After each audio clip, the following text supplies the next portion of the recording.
अभी ये देखो, करो और देखो। ठीक है, ये करो और देखो वैसे तो नहीं है तुम्हारे, लेकिन फिर भी तुमको यहाँ पे दिखा देती हूँ। तुमको मैंने स्लाइड्स दिखा दी हैं इसमें पहले।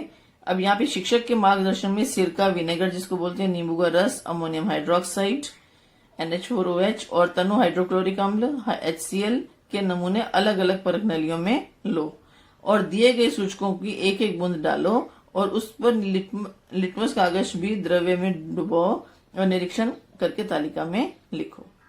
ठीक है, अब नींबू का रस, नींबू का रस तुमको मालूम है खट्टा होता है, तो ये क्या करता है, नीले लिटमस पत्र को क्या कर देता है, लाल कर देता है, और लाल लिटमस पत्र पे इस पे कोई भी प्रभाव नहीं पड़ेगा।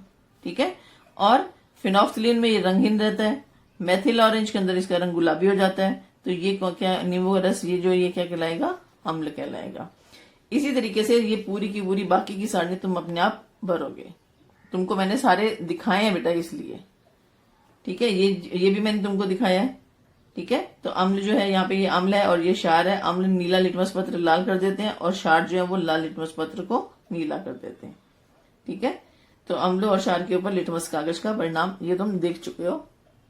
हाँ, नेक्स्ट देखो, बताओ तो घर में शाहबादी फर्श पर, शाहबादी फर्श क्या होता है, संगमरमर का फर्श।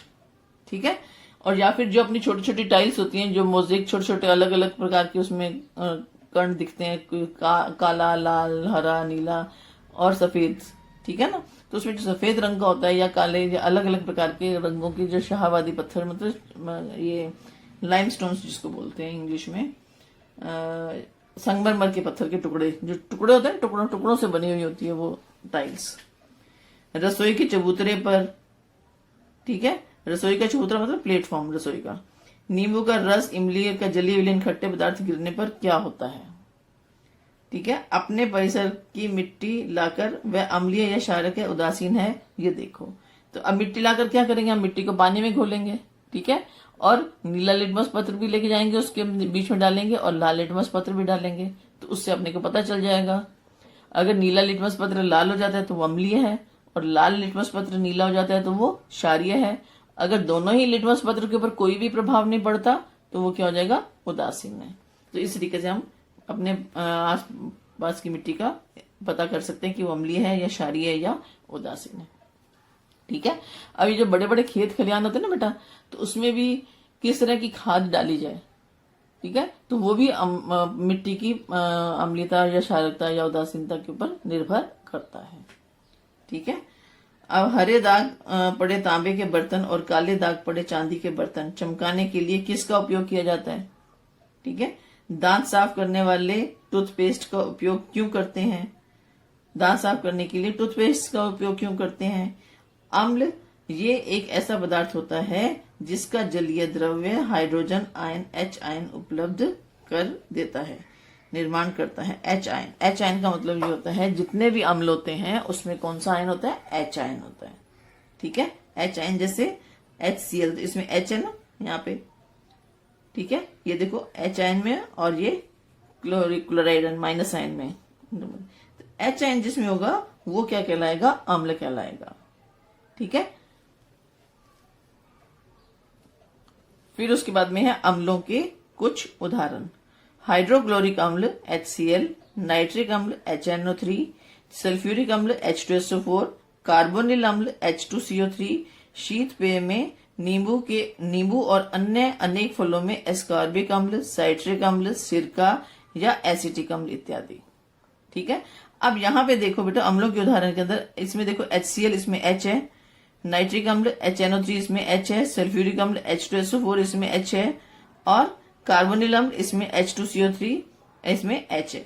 तो जिसमें H आयन पाया जाता है वो क्या कहलाते हैं, अम्ल, अम्ल के उदाहरण होते हैं।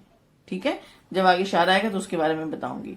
हमारे उपयोग में आने वाले कुछ खाद्य पदार्थों में कुछ प्राकृतिक अम्ल होते हैं और ये अम्ल सौम्य प्रकृति के होने के कारण खनिज अम्ल की तरह हानिकारक या अपायकारक नहीं होते।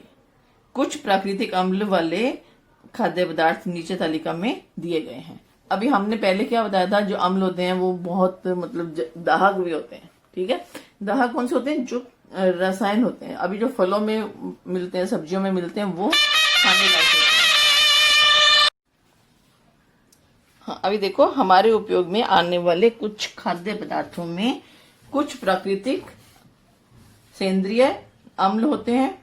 ये अम्ल सौम्य प्रकृति होने के कारण खनिज अम्लों की तरह ही हानिकारक या अपायकारक नहीं होते। कुछ प्राकृतिक अम्ल वाले खाद्य पदार्थ नीचे तालिका में दिए गए हैं। अब यहाँ पे देखो 6 पदार्थ दिए गए, कौन कौन से? सिरका है, संतरा है, इमली, टमाटर, दही और नींबू। ठीक है। सिरके में कौन सा अम्ल होता है? एसिटिक अम्ल होता है।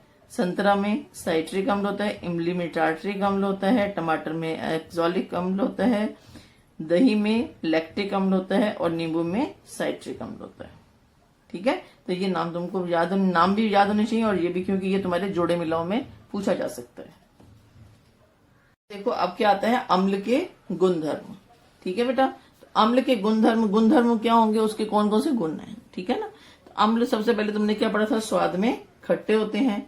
अम्ल के अणु में H आयन, अभी मैंने तुमको बताया, आयन मुख्य घटक होता है।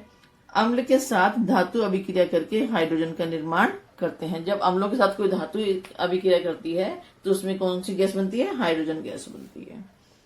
अम्ल की कार्बोनेट के साथ अभिक्रिया होने पर कार्बन डाइऑक्साइड गैस मुक्त होती है। फिर अम्ल के कारण नीला लिटमस पत्र लाल हो जाता है।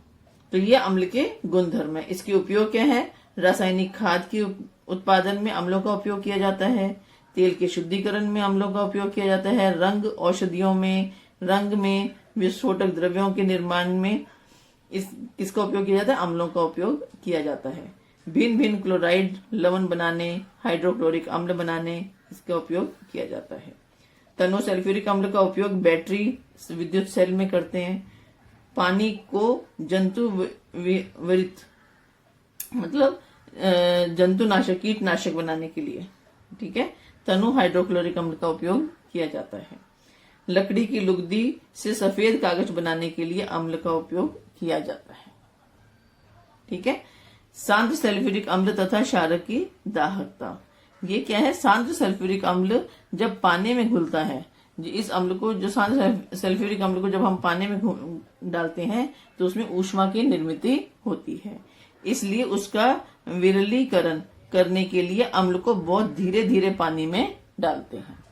ठीक है। अगर हम ऐसे ही ऊपर से ठप करके डालेंगे तो एकदम से ऊष्मा निकलेगी उसमें। ठीक है। और जल भी सकते हैं। ठीक है ना। और कांच की छड़ से धीरे धीरे हिलाते रहते हैं, जिससे निर्माण होने वाली ऊष्मा एक जगह न होकर संपूर्ण विलयन में एक समान फैल जाए। ठीक है। ऐसा इसलिए करते हैं कि जिससे अम्ल युक्त द्रव छलक कर बाहर ना आ जाए।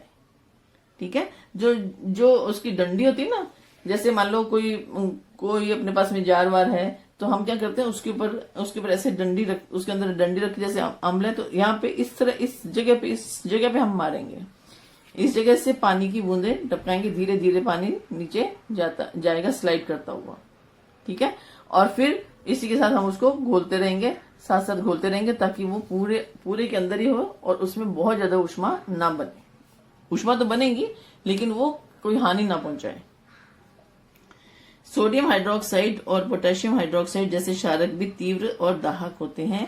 उनका सांद्र द्रव्य त्वचा पर गिरने से त्वचा झुलस जाती है, क्योंकि वे त्वचा में स्थित प्रथिन का विघटन करते हैं। ठीक है।